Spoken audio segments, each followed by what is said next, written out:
The Trump administration is dismissing concerns about the conditions on the USS Lincoln, even as the president confirms a new aircraft carrier is headed to the Middle East to relieve the approximately 5,000 sailors on that ship, which has been at sea for more than 240 straight days. As Navy families and lawmakers raise concerns about shortages of food and basic supplies and the deteriorating mental health of some of the sailors, the administration is accusing the media of misrepresenting the situation. Completely misrepresented. Listen, we make sure at every ship, every crew, every captain has everything we can provide them at every single moment. Family members of U.S. service members are concerned about the conditions on board the USS Lincoln. Well, no, that ship is moving. No, they're not. That ship is moving right now, or very shortly, and it's being replaced with another very similar ship. Has the deployment's gone on too long? No. Not nearly long enough. Joining me now, Allison Jaslow, retired U.S. Army captain and Iraq war veteran and former CEO of Iraq and Afghanistan Veterans of America, and Kevin Barron, president of Elevation Global Strategies and former executive editor of Defense One. I'm glad to have you both here. Allison, where is the disconnect between the administration's view of the sailor situation and their reported experience? Are the president and Secretary Hegseth taking this seriously?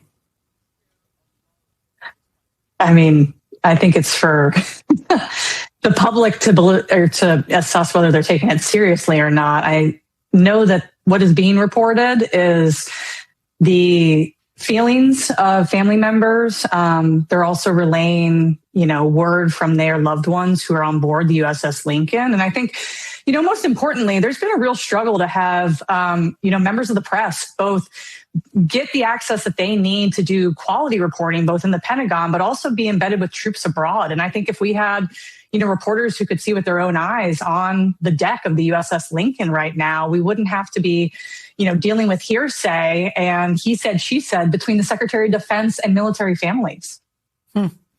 Kevin, the New York Times reports this entire situation stems from an Iranian retaliatory attack on a U.S. base in Bahrain in the first days of the war, which damaged a key logistics hub for the USS Lincoln. You've covered U.S. military deployments for years. Does this indicate a lack of planning to accommodate an attack like this by the administration? I mean, what has gone wrong here? What's gone wrong? A lot has. Yes, it clearly is a bad planning because they never wanted to be in this position to begin with. Look, when the United States goes to war, you expect that the war is something that will be, the ending is not known. It could go on forever. It could go on for an uncertain amount of time. And the military bakes that into their system they have for years. Like you said, aircraft carriers are meant to stay at sea for a long time, and there's plenty of capability to get them equipped and stocked up with the supplies they need. But some things need to come to port. And so, yes, the nature of this conflict has exposed all kinds of things that clearly the White House and the Pentagon didn't prepare for, or didn't care about worrying about them when those consequences would happen. Like all of the strikes, not just at Bahrain, but all of the military facilities in the Middle East. Mm-hmm. It has now been it's clear they are within striking range of Iranian missiles, and that's not ending. So the White House, he absolutely put themselves into this position by going to war so quickly and not preparing for a 6-month-long aircraft carrier deployment. So that hearsay we just were talking about, Allison, MS Now spoke to the wife of a sailor who jumped off the USS Lincoln last week. He was in the water for about an hour or so before he was rescued. And the wife, who was granted anonymity to describe sensitive mental health issues, says she was not contacted by Navy officials until 4 days later. But one of the last text messages she received from her husband read, "I think the boat is finally getting to me, and I really don't think I can keep up my peace act anymore. You were right about it all not being okay. We were supposed to leave Fifth Fleet on July 15th, but then something had to come up, and my last hope of being home soon was gone. I'm really trying to not feel negative or hopeless, but between the Wi-Fi and not knowing when I will come home and not knowing what is happening back at home, it's really getting to me. I don't think I can do another deployment after this, and I don't even know if I can finish this deployment." So, Allison, the wife says that her husband tried to raise his mental health concerns up the ship's chain of command, but he was brushed off. How should Navy commanders be handling this situation? Well, first of all, Alex, I'd like to acknowledge your colleague who did incredible reporting on the specific aspect of what's happening on the USS Lincoln. Yeah. One of the things that really disappointed me about this reporting as somebody who has led troops in wartime is that there's always an imperative, whether you lose somebody, they're killed in action or injured, to quickly get word to their loved ones, because the last thing you want, and I think what happened in this instance, is for somebody to hear from somebody who's other than a uniformed military personnel as to the condition of their loved one who is abroad. And, of course, it's definitely concerning that, it sounds like this service member was raising alarm bells about his mental health and not getting the care that he needed on board the ship. But more importantly, when he made the tragic decision to go overboard, his family should have been notified very quickly. And I actually hope that it's investigated as to why the command didn't more aggressively address the situation and making sure the next of kin knew what was happening on the ship. Yeah, thank you for mentioning Priya Sridhar, too. She is a rock star of a reporter.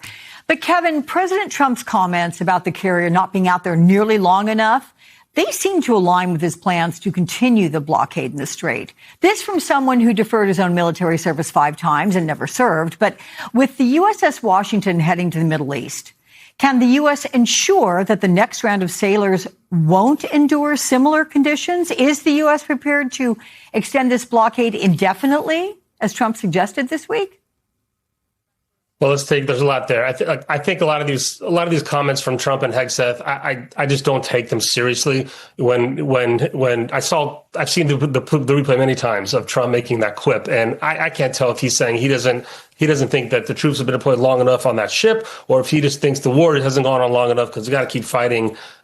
But it all just kind of reflects the bit of a callousness and how unusual it is for leaders like Hegseth and defense secretaries to speak this way when these kinds of wrongs are exposed through the press and make their way up the chain of command. I was on air yesterday with Leon Panetta when he was secretary. I covered like 8 defense secretaries. And every time there was a news report that would reveal mold on the base or some problem with military families, especially when it came to families, almost always the secretary or the chairman of the Joint Chiefs, whoever got that information through the news would say, I saw these reports and we're going to do something about it. And we're going to look into it and make sure it doesn't happen again and play with that way.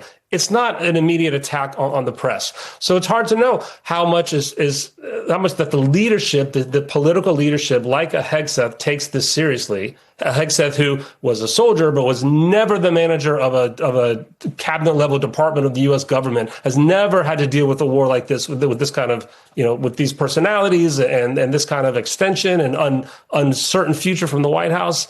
We just don't know.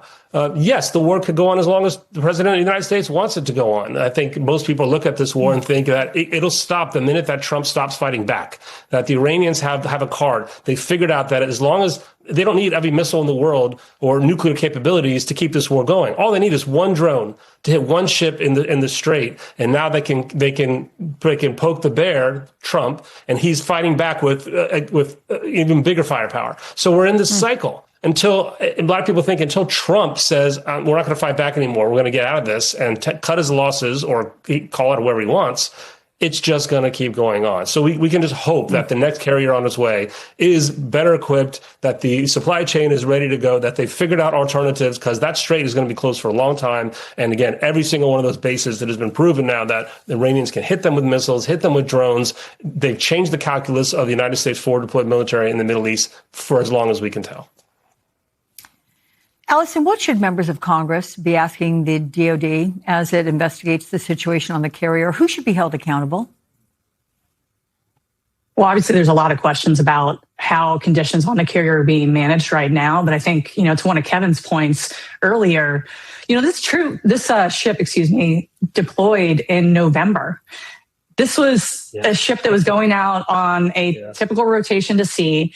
It's before we invaded Venezuela and before we launched attacks on Iran. And I think the broader question for the Department of Defense and the Commander-in-Chief is, are we preparing for these prolonged conflicts that we're getting ourselves into?